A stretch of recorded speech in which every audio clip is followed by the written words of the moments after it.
Tô achando que a minha internet não está boa, Thomas.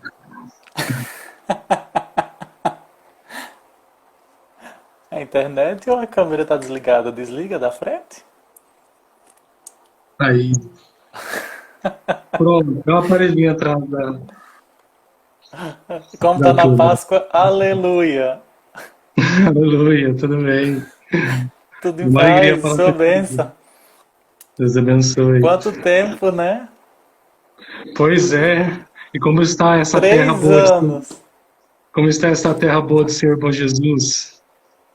Pois é, menino, tem 3 anos que o Senhor celebrou a última noite do Bom Jesus dos Aflitos solenemente. Celebrei hoje na Matriz, no mês de Maria, embora esteja de portas fechadas, aqui é comum rezar o mês de maio. Tá bem, já colocaram hoje lá no Luiz Gonzaga uma máscara na estátua para ver se a cidade se toca.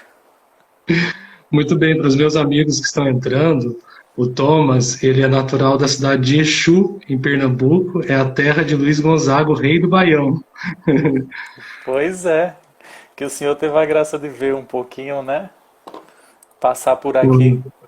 Foi foi uma experiência maravilhosa e celebrar, né, como você dizia, na novena, no último dia da festa do padroeiro, uma festa solene com muita gente, muita participação. Na praça, como diz, solenemente. Padre Ricardo arrasou.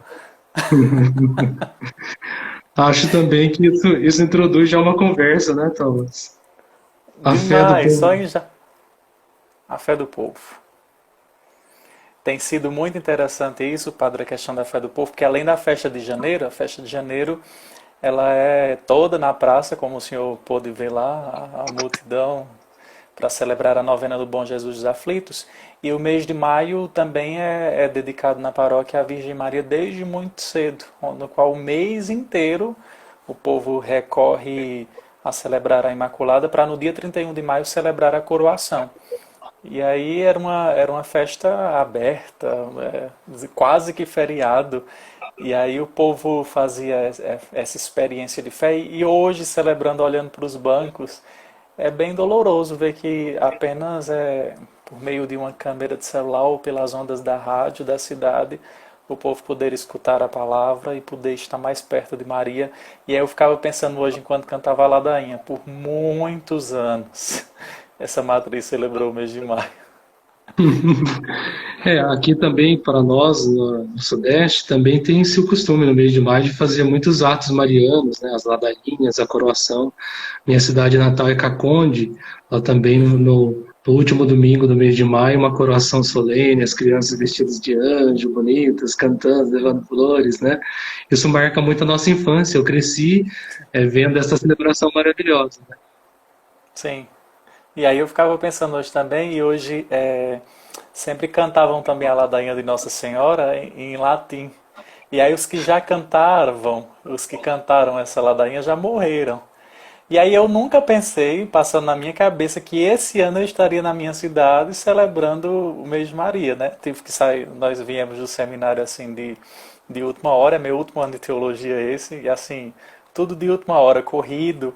E aí eu nunca pensei em ter de vir celebrar a Semana Santa em casa, o mês de Maria em casa, e tive a oportunidade hoje de presidir a novena, que é que chamam de novena mesmo não sendo 9 dias, mas eles intitularam novena todo dia, a novena perpétua no mês de maio inteiro. E aí é interessante pelo lado da participação, mas ao mesmo tempo também da memória. E aí hoje não, eu vou fazer essa memória hoje, já que eu estou aqui e eu aprendi com elas, a ladainha de hoje é em latim. Mas e me veio passando à mente, quando criança, aquelas senhoras que já faleceram, que cantavam e a matriz inteira respondia. E aí essa questão da memória é também, a memória ela é sempre um ponto de gratidão. Às vezes nós esquecemos que talvez esse tempo seja propício para nós agradecermos pela história que Deus nos concedeu chegar aqui até hoje, né? Com certeza. Eu penso, quando a gente fala em memória, eu penso na própria história dos familiares. Eu aprendi a cantar Mãezinha do Céu com minha bisavó, né? E a gente nunca mais esquece, não tem jeito, né? E também ela me ensinou a Salve Rainha, né? E as primeiras orações. E é bonito isso, a fé passada, né? Também de avós para netos, de pais para filhos, Mas também nós, depois que estudamos teologia, você que está no último ano de teologia, é uma graça muito grande, a gente sabe que a fé, ela precisa ser sempre purificada, sempre crescer em conhecimento, porque senão fica uma fé muito superficial, sem raiz, e aí não aguenta quando vem os vendavais da vida, porque eles vêm, fazem parte, né? Uma fé enraizada ajuda a gente a se manter mais firme no caminho de Jesus. Sim. E aí o senhor falando isso de fé, nós até pensávamos que nós iríamos conversar e está fluindo sobre isso da fé. E aí o senhor trazendo isso da questão da solidez, faz uma memória também. O povo, nós sempre escutamos as narrativas do povo de Israel que teve que sofrer a migração, a ausência, as pragas exterminadoras. Um povo que passou por tudo isso e às vezes a gente só escutava, né? É uma narrativa assim lá longe. E tão presente e marcou essa Semana Santa desse ano que nós tivemos que viver na carne essa experiência também da dor dos primeiros povos, dos nossos primeiros pais na fé e também os primeiros cristãos que tiveram que retornar às suas comunidades para expressar a sua fé dentro de pequenos grupos, sendo ameaçados de morte constantemente, e essas ameaças de morte não retirava a sua fé porque era sólida. Não foi uma fé de ouvir dizer, mas foi uma fé experimentada.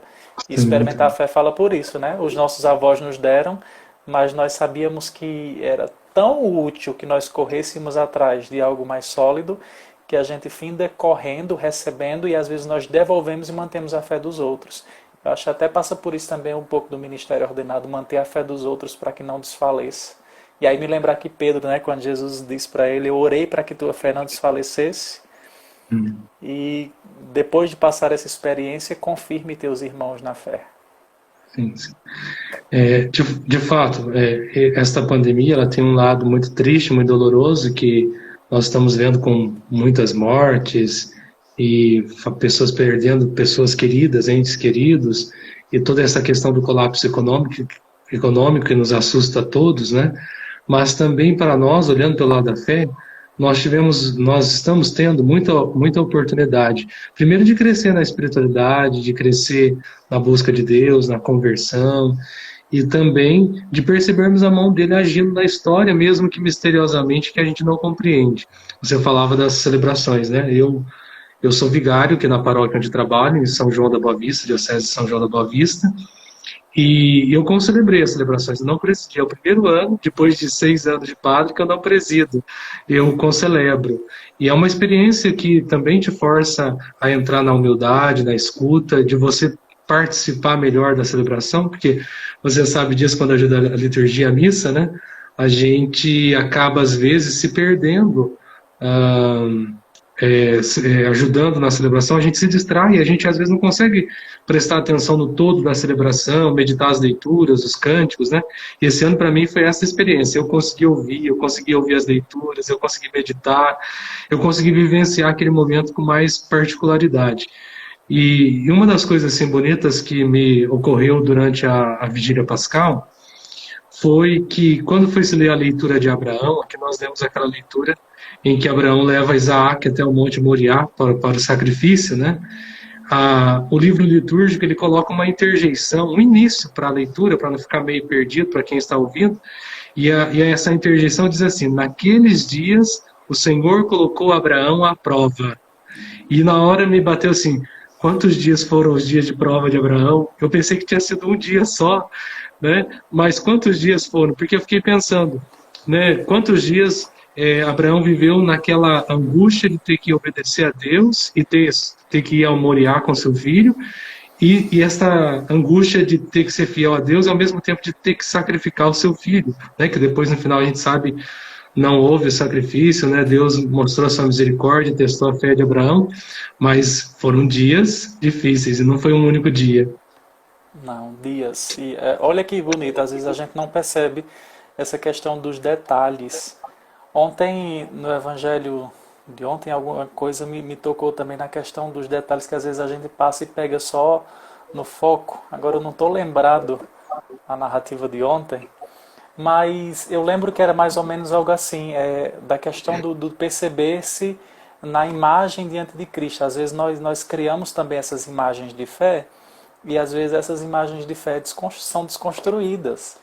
E as desconstruções das imagens que nós criamos de Deus e de fé não são de todo ruins.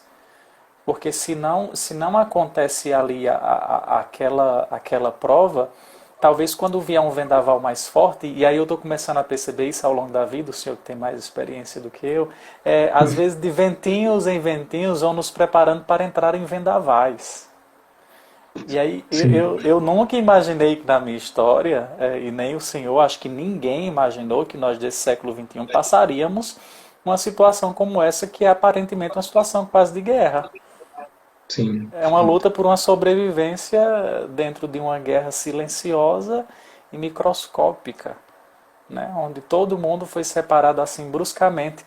Eu nunca imaginei de sair no final de semana para ir para a pastoral. Fomos no sábado, tranquilo, bonitinho. Quando é no domingo, na missa de meio-dia, o celular vibrando, e mensagem de reitor, e mensagem de bispo. Até hoje à noite esvaziem o seminário e vão para casa. A partir de amanhã vai começar a PUC, fechou, e vocês precisam agora se refazer. E eu nunca imaginei aquela cena de um dia virado para o outro, ver todo mundo à noite arrumando suas malas e saindo às pressas como se estivessem saindo corridos de casa, porque iam fechar aeroportos, questão de rodoviárias, ia começar as barreiras sanitárias, e aí quem diria, e a incapacidade ali no final de semana. Muitos até diziam, ninguém teve a oportunidade nem do abraço de despedida, porque não sabíamos quando voltaríamos. É tenso isso, porque nós ali introduzidos, e foi mesmo no tempo da quaresma, é incrível. Uma quaresma desse ano foi um êxodo mesmo para nós que somos cristãos. E aí passa por isso, como responder a fé diante disso? Porque eu até parava para pensar isso com o texto de Tomás Halick, não sei se o senhor recebeu, sobre os tempos, as portas fechadas. Era um textinho de 13 páginas que rodou muito aí. E aí muitos não conseguiram aprender a rezar sozinhos, né? E aí nesse tempo a fé, às vezes, a fé está entrando no ócio, na tibieza, é como se Deus tivesse fugido, ou se Deus não existisse. Aí fica essa materialidade de Deus. E aí como responder diante disso? Será se a minha catequese, a minha experiência de fé, me deu essa graça do retorno para casa, do distanciamento do templo? Eu acho que voltamos um pouco naquele ponto, né? Nós recebemos a fé talvez dos pais, dos avós, dos catequistas, mas muitas pessoas pararam nisso, né? Não tiveram uma experiência mais profunda da própria fé e não alimentaram a fé, né? Não buscaram o conhecimento da fé, que é tão importante, tão necessário, e vindo um vendaval tão forte como esse, se sentem muito fracos, né? Por isso, a fé, é preciso a gente perceber isso. A fé, ela começa com um ato de encontro pessoal, né, já diz a igreja, afirma Bento XVI na conferência em Aparecida, né? É um encontro pessoal com Jesus. Esse encontro ele é profundo, ele é forte, é uma experiência que muda a sua vida, muda o seu horizonte, muda a sua maneira de lidar com as pessoas e com o mundo à sua volta. Só que esse encontro, ele é forte, mas ele deve ser vivenciado e alimentado, não é? É como você se apaixonar por uma pessoa, mas se você não busca ela, se você não fala com ela, se você não tem atitudes afetivas de carinho para com ela, logo, né, isso vai morrer, não vai continuar. A fé também, esse ato amoroso com Jesus, que precisa ser alimentado pela oração, pela escuta da palavra, pela Eucaristia, pelos sacramentos da igreja, né? A reconciliação que nos faz sempre voltar para o Senhor e receber de novo a graça do perdão, porque nós não somos fiéis sempre, né? Sempre temos pisado fora. Então, é muito importante isso. Mas, sobretudo, o conhecimento da fé, ele não pode deixar de ser também racional, né? Você fazendo teologia sabe disso, né, Thomas? As pessoas têm preguiça de conhecer as coisas da fé. Sabe tudo da sua novela preferida, sabe tudo do seu ator preferido, do jornal, né, do Brasil, do mundo, do dólar, da bolsa de valores, né? Mas quando se trata de saber sobre os mistérios da fé, as pessoas têm muita preguiça, né, de conhecer o catecismo da Igreja Católica, né, os livros da fé, os documentos dos papas, né? Talvez eles também não tenham uma linguagem tão fácil, mas a gente pode hoje, de muitas maneiras, chegar ao conhecimento desses textos, né? A internet, através dos cursos na paróquia, uma palestra, Sim, uma pregação, sim, inúmeras possibilidades, né? sim. Várias possibilidades. E essa questão do senhor falando da maturidade da fé, me vem aquilo do texto de Hebreus, a fé é posse do que não se vê. É só, a fé é questão de mistério. A fé não é apalpada, embora nós vemos e tocamos. Eu estava até vendo uma live anterior a essa, falando do mistério da fé na questão da Eucaristia. Como pode a grandiosidade de um Deus querer se esconder em algo frágil, e em duas coisas frágeis Deus se esconde, porque não só quando nós paramos ali para estudar a oração eucarística, nós sabemos que da mesma forma que o Espírito Santo desce sobre o pão, e mistério da nossa fé transforma em corpo de Cristo, ele desce também sobre a comunidade, para que nós também sejamos um só corpo e um só Espírito. E aí perceber essas duas fragilidades, o pão é frágil e o homem é frágil, e Deus quer se esconder por trás desses dois. Porque aí é muito triste também, principalmente nesse tempo de pandemia, tratando dessa questão da fé, muitos estão sendo iludidos, principalmente nessa questão da fé, como se saúde pudesse se comprar, salvação pudesse se comprar e até a fé pudesse se comprar. Eu dizia ontem, acho até estranho isso, alguns pastores, e principalmente nessa semana que nós meditamos os textos posteriores ao Bom Pastor, quererem agir como mercenários. O mercenário ele é aquele que tem um salário fixo para cobrar aquilo, ele até dá tudo de bom. Ele concede tudo muito, muito arrojado, mas na hora dele cobrar, ele vai cobrar o salário dele. E aí nós vemos e estamos percebendo, nesse tempo de pandemia, que às vezes a nossa fé está sendo vendida. E aí, para quem nós estamos vendendo a nossa fé? Nós estamos vendendo a fé para as ilusões da mídia, nós estamos vendendo... Porque aqui eu conversava segunda com um jornalista, nós às vezes vendemos a nossa fé também por notícias falsas. A notícia falsa vai sendo tão introjetada dentro de nós que a nossa fé vai esmorecendo e diz, não, Deus não existe. Porque nós só vemos tragédia. Eu fiz uma opção de não assistir jornalismo, embora só aquele que eu vejo no Facebook, no Insta ou então no Google, quando a gente abre. Eu leio aquelas notícias básicas. Mas o jornalismo está infiltrado de negativismo. E muitas pessoas... A gente sabe, está um número tremendo de pessoas se suicidando. Não é falta de fé, mas não é falta de fé. Eu não enxergo isso como falta de fé, mas é porque não deram conta de digerir aquilo que muitas vezes foi sendo jogado no coração delas.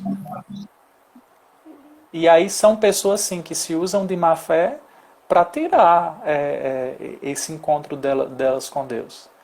E é muito doloroso tudo isso. E aí passa por isso, essa questão. A fé ela é um diálogo com a fragilidade, mas a fé também é poda naquilo que não é essencial para a nossa existência.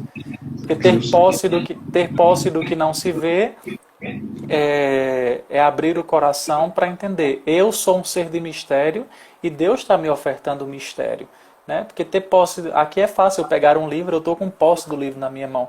Mas ter posse da fé, que tipo de posse é essa, né, padre? Às vezes muita gente chega, que tipo de posse é essa se eu não posso tocar, se eu não posso ver? Sim,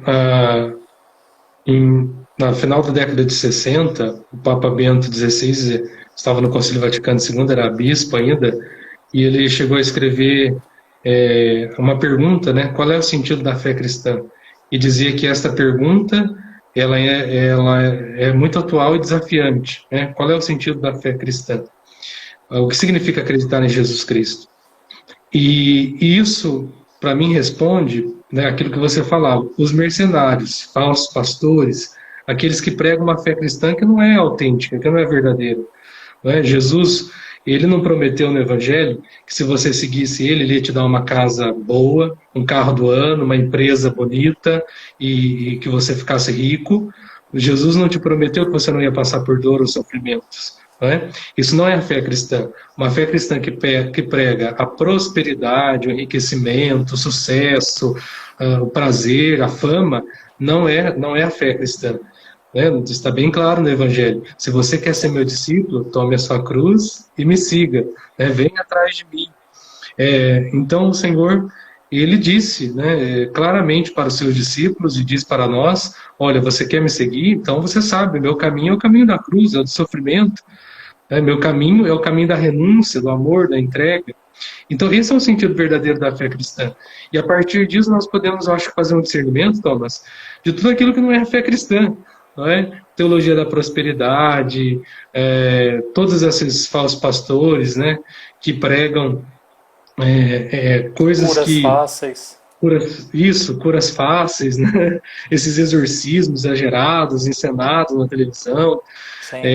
Isso tudo não é a fé cristã. Né? A fé cristã tem a sua centralidade nesse gesto de amor de Cristo, que se entrega por nós, que nos ama, e também segui-lo, né? Seguir os seus passos, carregar a cruz de cada dia, imitá-lo nos seus sentimentos, imitá-lo na sua morte, como diz São Paulo, né? Para provar a sua ressurreição. Então, eu acho que realmente você tem razão quando diz, por exemplo, da questão de se introjetar as falsidades, as falsas notícias, né?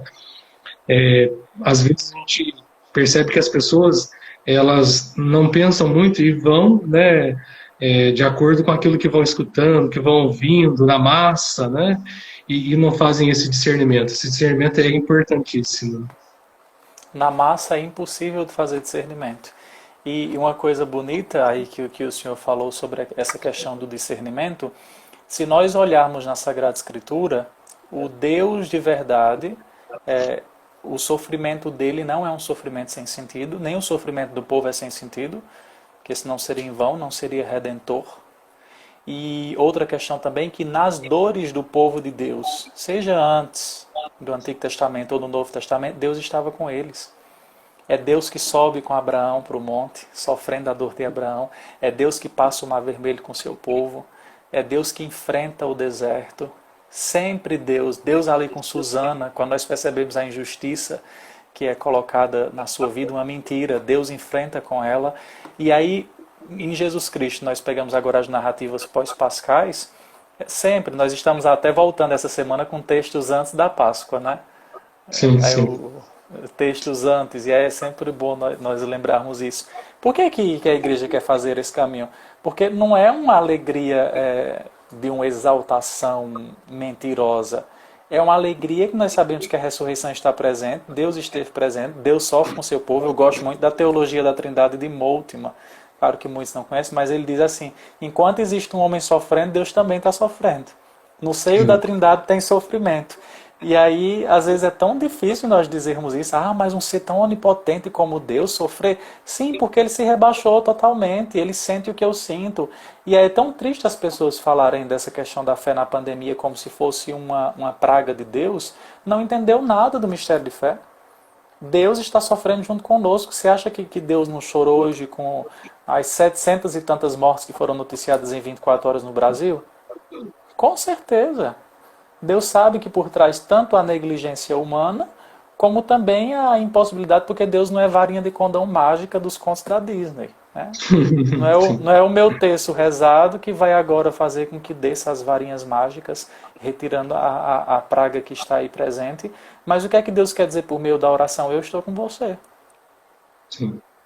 E só por fé. Justo. E São Paulo, por exemplo, tocando nisso que você disse, São Paulo diz que a fé cristã é uma loucura, porque nós acreditamos num Deus crucificado, num Deus que nos ama a ponto de morrer por nós. É uma coisa impensável, porque realmente se Deus é tão poderoso, porque sofre. Mas o diferencial da fé cristã está justamente nisso, né? Num Deus que assume a nossa natureza, assume a nossa vida, nosso trabalho. Eu gosto muito da Gáudia de Spes 22, quando diz que Jesus trabalhou com mãos humanas, né, amou com coração humano, era plenamente humano.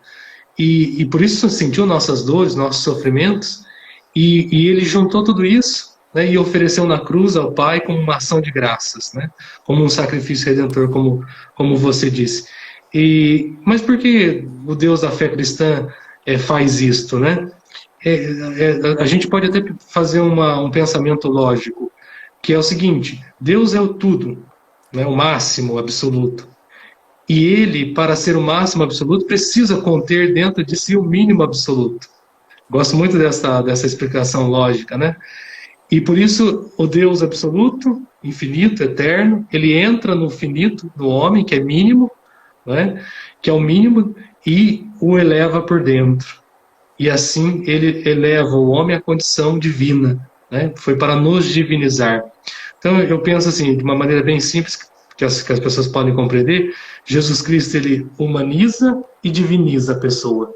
Quando ele entra na vida de uma pessoa, ele dá dignidade, como ele curava as pessoas, fazia as pessoas andar, voltar para o seio da comunidade, como ele tocava nas pessoas mais marginalizadas, né? As prostitutas, os paralíticos, os rejeitados pela sociedade, ele as abraçava, tocava, falava com elas, mostrava carinho e assim então ele humanizava, dava dignidade. E ao mesmo tempo, com a sua ressurreição, ele nos diviniza. Ele nos faz participar da sua divindade, da sua natureza divina. Ou seja, podemos ter o céu e viver na comunhão com Deus na eternidade.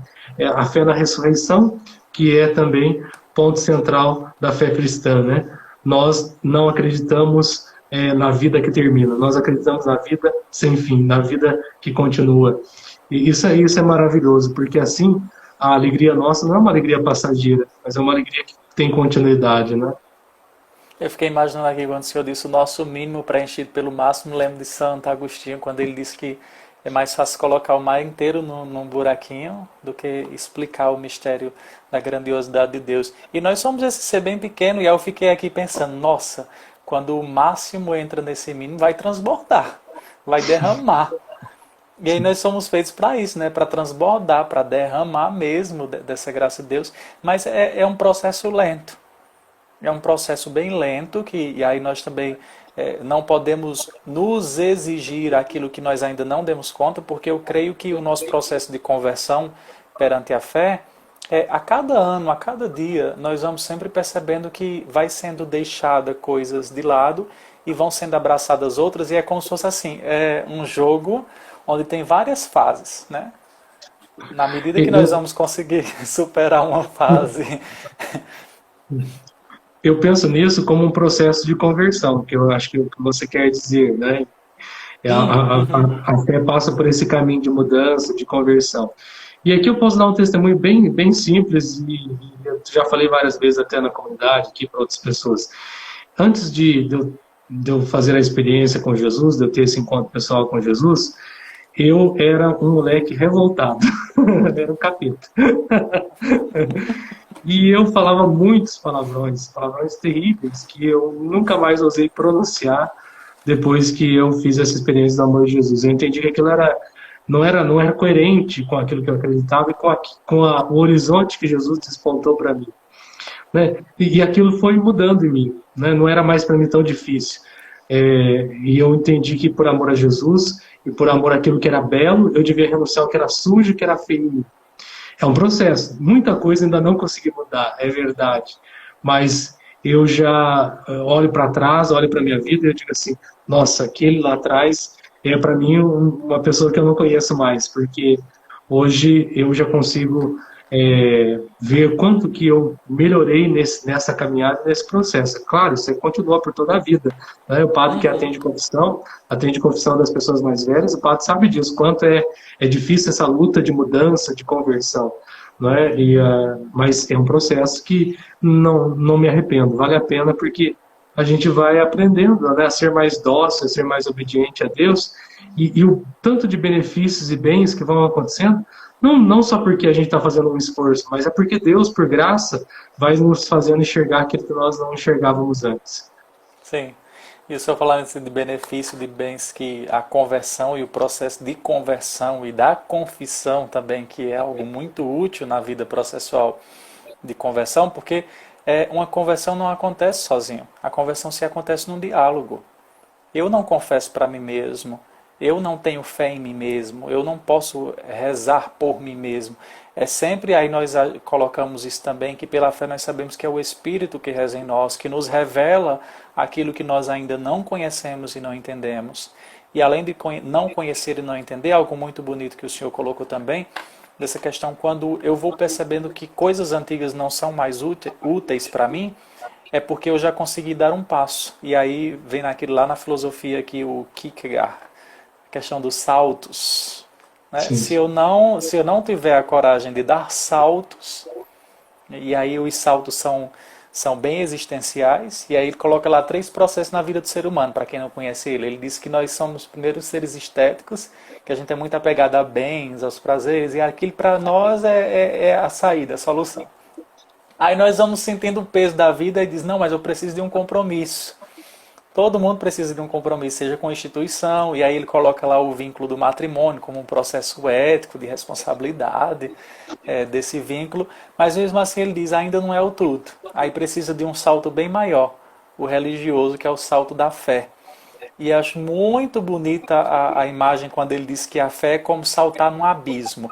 Você não tem que pegar paraquedas, porque o seu paraquedas é Deus. Então, aí eu fico imaginando as serras aqui, cercando na nossa região do Araripe, imaginando uma pontinha daquela serra e dizer, o abismo é Deus. Será que eu tenho coragem de me jogar? Porque eu não tenho paraquedas não. E aí, mas eu preciso de paraquedas? Não, é Deus quem segura, é esse se lançar no abraço, no abismo eterno do coração de misericórdia. Um abismo de acolhida, não é um abismo de tragédia. Porque nós só conhecemos às vezes os abismos trágicos. Mas o salto da fé... Na fé é a certeza de que você salta no lugar bom. Se você salta, você faz uma aposta boa, uma aposta que vale a pena, porque você sabe que você não vai cair no nada, no vazio do nada, né? Mas você cai no, como você disse, no abismo da misericórdia. Isso é bonito. Já que você usou o Kierkegaard, eu penso numa imagem do Bento XVI que eu gosto muito. Ele diz assim que a existência humana é um mar, né, agitado. A gente estamos todos dentro de um mar agitado. E nesse mar agitado, algumas pessoas resolveram não ter fé. Então elas estão naufragadas nesse mar, tentando nadar e tentando sobreviver a esse naufrágio. E nós que temos fé, estamos agarrados a um pedaço de madeira. Nós temos alguma coisa que nos dá segurança e nos ajuda a sair desse naufrágio com mais facilidade do que aqueles que estão tentando nadar. Esse pedaço de madeira é a cruz de Cristo. Podemos nos agarrar a ela e assim podemos sair desse naufrágio de maneira mais fácil e mais segura, sem nos cansar tanto, debatendo os braços como aqueles que estão nadando. Talvez eles cheguem também, porque Deus é misericordioso e vai acolher mesmo aqueles que não têm fé, mas que praticam o bem. Mas eles vão se cansar mais. Nós vamos chegar com mais rapidez ao porto seguro, vamos chegar com mais segurança ao porto seguro e talvez menos cansado, porque esse pedaço de madeira restaura as nossas forças, que é a cruz de Jesus. O mundo gira, né, como a gente diz, o mundo gira, mas a cruz permanece fixa. E ela é esse ponto de apoio, esse ponto de segurança que nos ajuda a atravessar a existência, o mar revoltoso da existência. Eu não sei se é Isaías, padre, que fala, eles correm sem se cansar. Eu não lembro agora. É Isaías, tem até uma música da renovação. Isso, da Shalom, quem espera em ti, revigora suas forças. Esses correm sem se cansar, caminham sem desanimar. É muito interessante. E essa é a imagem do povo de Israel, né? Porque Isaías é escrito naquele contexto. E é muito interessante esse povo que mesmo sabendo que estava fracassado, arruinado, falando em correr sem se cansar, caminhar sem desanimar, mas nós vamos voltar. E é muito interessante isso, dessa figura, dessa imagem da fé, porque é uma fé que transpõe as certezas. E nós somos muito... O Evangelho de hoje é muito bonito quando diz que ele é caminho, verdade e vida, com letras iniciais maiúsculas, para dizer, nós somos muito cheios de certezas, nós abrimos muitos caminhos, nós temos muitas verdades e nós achamos ter muitas vidas. Né? E aí é como se Deus estivesse dizendo, besta, peraí, só tem um caminho, uma verdade, uma vida. Mesmo aqueles que não creem estão também enxertados nele, porque ele é o princípio que move tudo. Né? E falar disso é falar também de amor, porque é um princípio que move tudo e que ama mesmo quem não os ama. Com e certeza. Nós cremos nisso também, que estão todos abraçados nisso. Sim. O evangelho de hoje ele é do contexto da ceia, né? Da última ceia de Jesus, em que São João começa o capítulo 13 dizendo, e tendo amado os seus que estavam no mundo, amou-os até o fim. E aqui eu outro dia me atinou uma interpretação bonita, que é o seguinte, Hoje, né, Tomé disse a Jesus, Senhor, qual é o caminho? Nós não sabemos para onde vai, qual é o caminho? E Jesus diz, eu sou o caminho, a verdade e a vida. E o caminho de Jesus é o quê? É o amor. Né? A vida dele foi amor, amou. Né? Amou e se entregou. A vida dele se resume nessas duas palavras, amou e se entregou. E então eu penso que a porta estreita que Jesus fala que a gente tem que atravessar para entrar no reino dos céus é o amor, porque não é fácil amar. Primeiro, não é fácil amar a gente mesmo. É muito difícil. A gente se culpa muito, se pune demais, não se aceita. Né? Nós temos uma tendência muito grande a olhar para a gente mesmo com negatividade, negativismo, não é? A sermos autoritários e críticos conosco mesmos. Depois temos dificuldade de amar as pessoas, aceitá-las em situação diferente, porque nós queremos às vezes controlar, queremos possuir, ter posse das pessoas, segurá-las, né? E sufocá-las com isso. E é difícil também por causa das tentações do egoísmo, do orgulho, da soberba, da gente não querer perdoar, não querer conversar, da gente fazer birrinha, né? Fala a gente fazer birra, né? No Nordeste diz fazer pantim. Pois, pantinho. Muito bem, aprendi mais uma coisa. E a gente também amar a Deus, porque amar a Deus significa colocá-lo em primeiro lugar na nossa vida, diz o primeiro mandamento. Mas a gente está sempre colocando outras coisas, né? A gente coloca as pessoas, coloca os familiares, coloca os bens, coloca as posses, coloca, né, a nós mesmos. Então, é muito difícil amar. Amar é uma porta estreita. E temos que aprender, então, a amar para poder passar essa porta, né, e poder entrar no reino dos céus. Amar até o fim. Amou-os até o fim. Não sei se o senhor conhece o Khalil Gibran, já viu falar? Um poeta, Sim, sim. filósofo. Eu estou lendo, eu li hoje, comecei hoje. E aí o senhor falando de amor, eu tinha até grifado, estava aqui, por acaso, aqui na mesinha. E aí ele falando isso do amor, que quando o amor chamar, sigam-no. E é muito interessante que ele diz que o amor também ele desce até o solo para sacudir suas raízes que estão apegadas à terra. E aí depois ele coloca nisso também da questão do amor, que o amor nada oferece além de si mesmo. E o amor ele não tem posse, ele se torna posse. Ou seja, o amor não segura ninguém, mas aquele que tem o amor dentro de si, ele pode ter a certeza de que tem a posse daquilo que é suficiente. E eu fico pensando, como é bonito alguns poetas que traduziram isso numa linguagem assim bem simples. Comecei hoje, acho que ainda dá para terminar hoje, eu estou na 50. É um livrinho fininho, muito, muito útil, é um clássico da literatura. E aí eu tenho tentado esse tempo também ver outras coisas, às vezes a literatura, eu até me propus, acho que eu vou ler Senhor dos Anéis, tentar ler Narnia, alguma coisa assim. E a gente consegue ver por trás desse povo como também existia fé, porque a fé motivava esses personagens, mesmo que fictícios, a procurar um bem no final. E é muito interessante isso, a fé por aquilo que eles acreditavam e o amor porque motivava a provar aos outros que realmente existe um caminho melhor, realmente existe uma outra saída. Não é apenas essa fala, o Evangelho, às vezes nós nos acostumamos a escutar como se o Evangelho fosse uma narrativa de literatura. Nós escutamos todo dia, né, um trechinho lá bem bonitinho, passa no nosso ouvido, palavra da salvação, viva aquele pedacinho de papel. E aí é esse o caminho, né? O caminho do Evangelho é um caminho que toma a forma de carne, que toma a forma viva. Não sei se o senhor tem algo a comentar, se leu isso daí. Fala aí dessas leituras, eu gostei de saber que o senhor já leu O Senhor dos Anéis e Narnia. Sim, eu adoro literatura, eu gosto muito. Eu já li O Senhor dos Anéis e outros clássicos também da literatura que eu gosto muito de poesia também,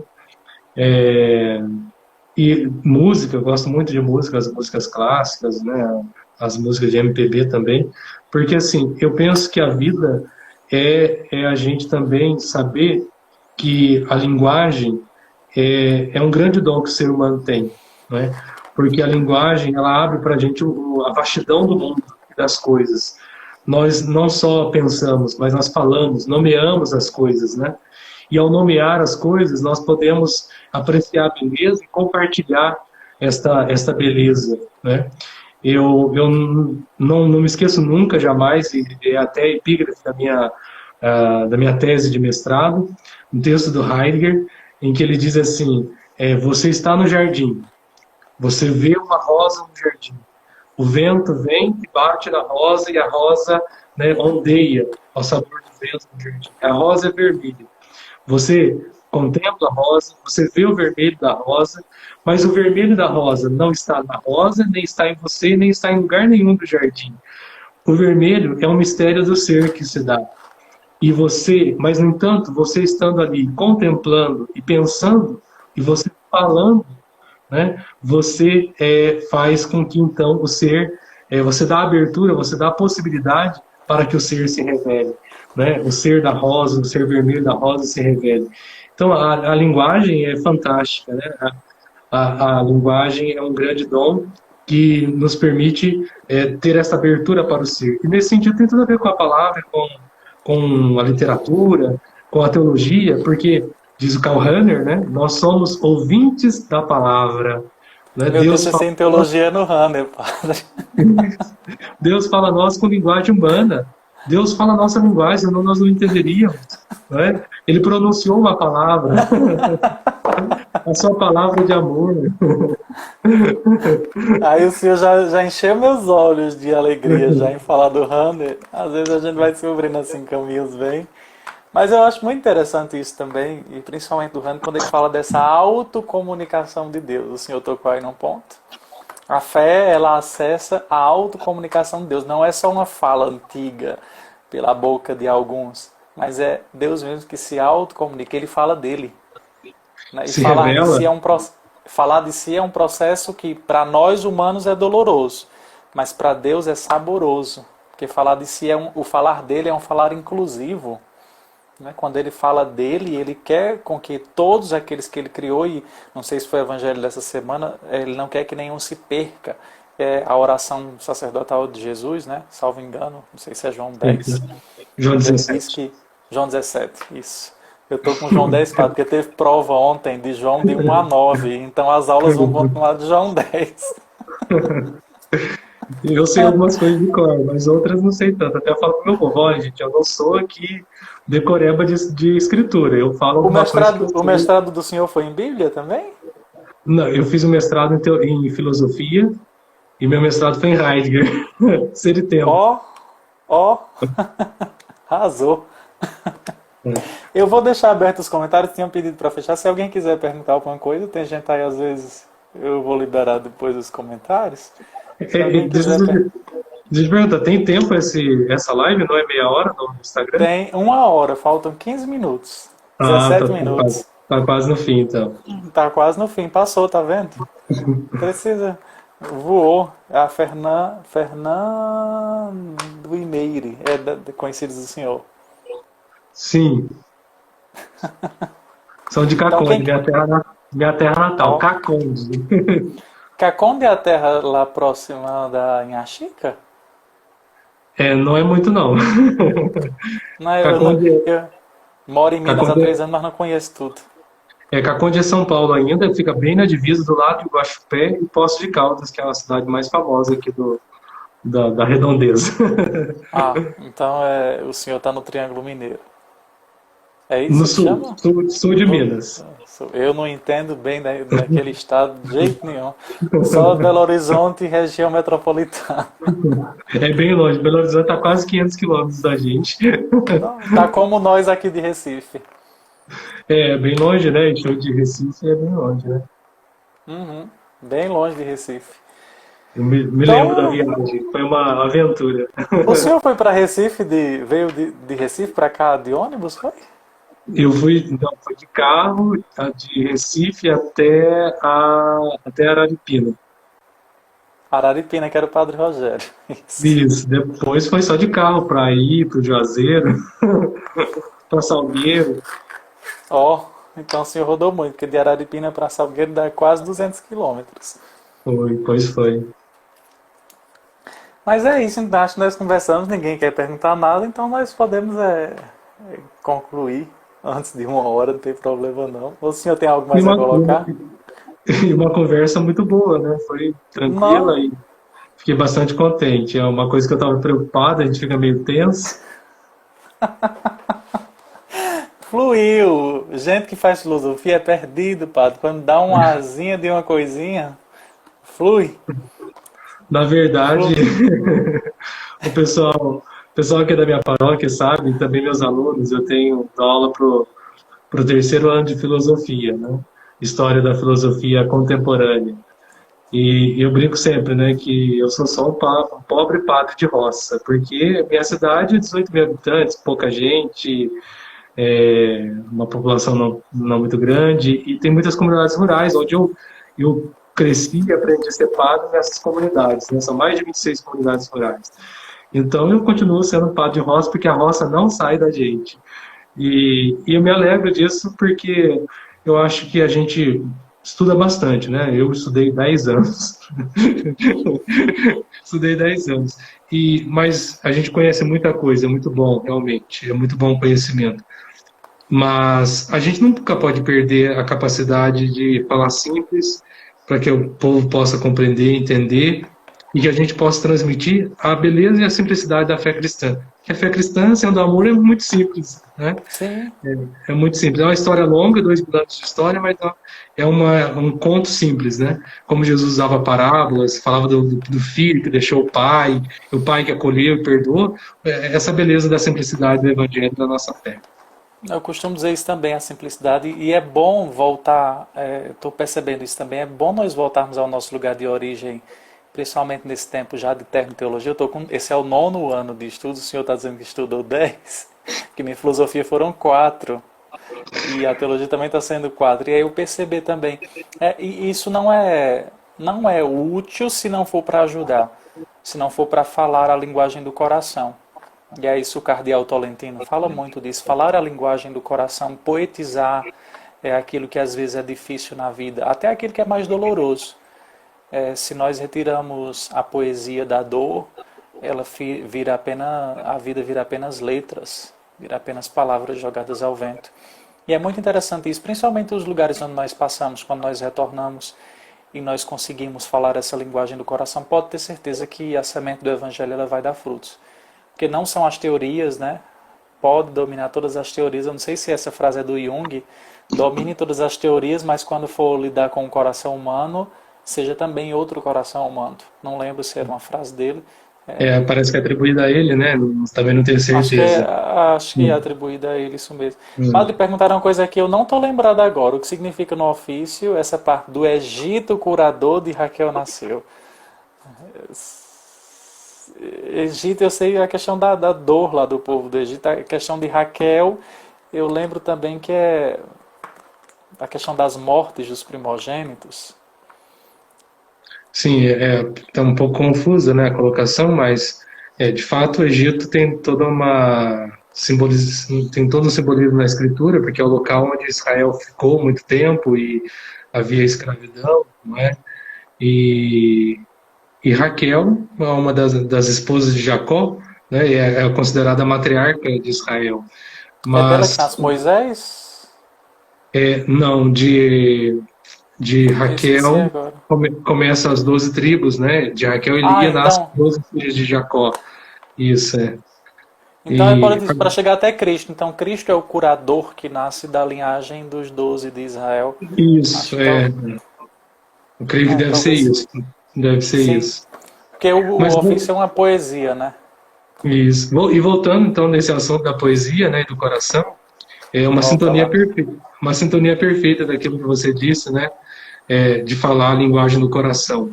O meu lema de padre, presbítero, de sacerdote, né, é paratum cor meum, meu coração está pronto, do Salmo 57, versículo 8. Porque eu pensava justamente nisso, né?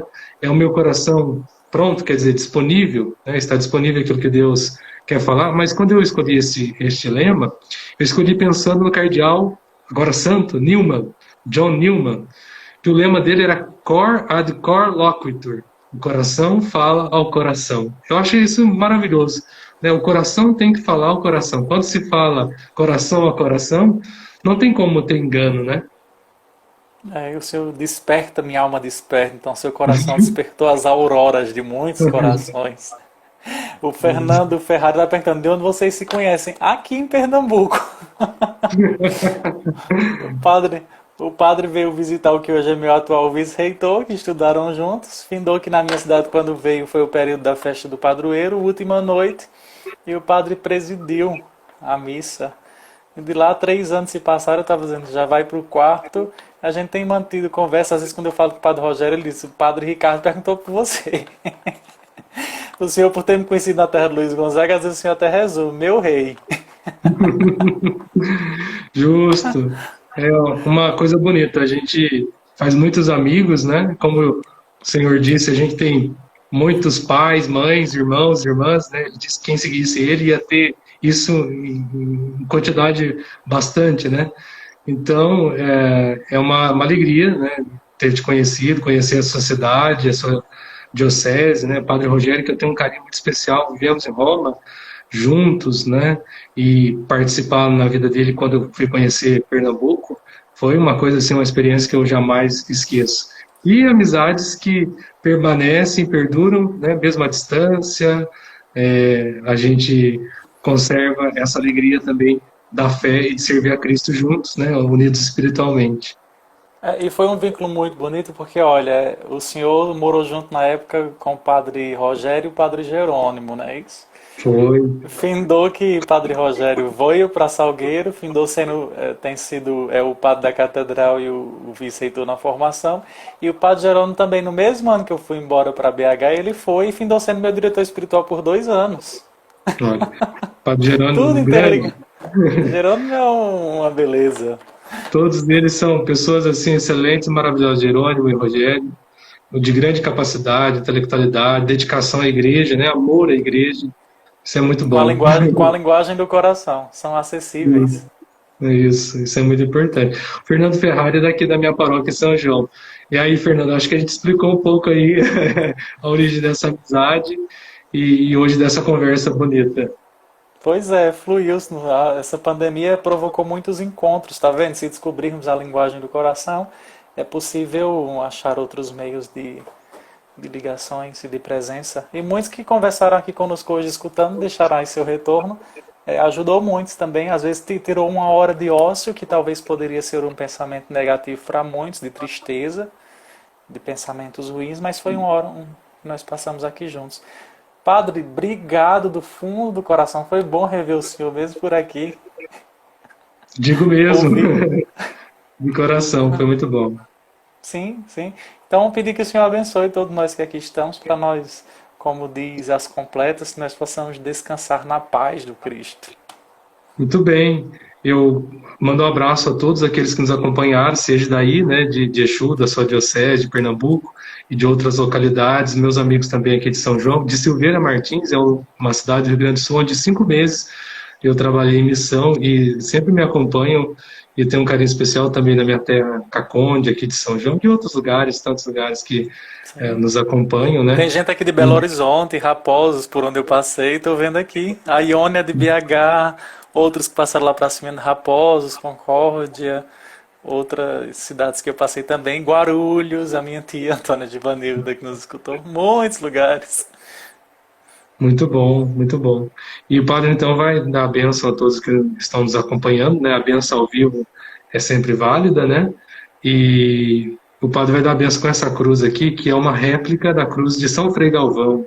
Eu ganhei quando fui no santuário dele, eles dão aos padres, né? Então é uma relíquia para mim, de São Frei Galvão. O Senhor Ótimo. esteja convosco, Ele está no meio de no nós. meio de nós. Pela intercessão da Virgem Maria, Mãe de Deus e da Igreja, e de São Frei Galvão, abençoe-vos o Deus Todo-Poderoso, Pai e Filho e Espírito Santo. Amém. Amém. Amém, Padre Amém. Ricardo. Muito bom falar com o Obrigado, senhor. Fica Thomas. com Deus, viu? Abraço. Um grande abraço a todos. Deus abençoe. Até Uma boa noite, mais. bom descanso. Para o senhor também.